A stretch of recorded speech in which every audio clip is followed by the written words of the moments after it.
Item 4.3.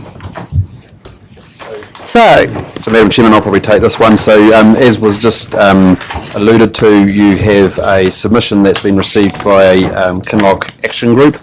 That's in front of you there. So, it's as the resolution says, that information is received for your information, and is obviously something that you may wish to take into account in the next item, 4.4.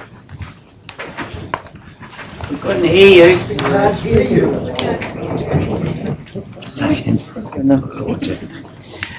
Sound system's great. Can you hear me now? Yes. So I just said that in front of the councillors is the submission given by the Kinloch action group, which the councillors will receive as part of this and will be able to consider as part of item 4.4. And I would like to thank the community and those who've put this together. Obviously it's taken some time and it's good to see the community working together on this, so thank you. Do we have a mover for this item? I'll move the item. Thank you, Barry. And do we have a seconder? Yep, second. Thank you, John. And all those in favour? Aye. Anyone against?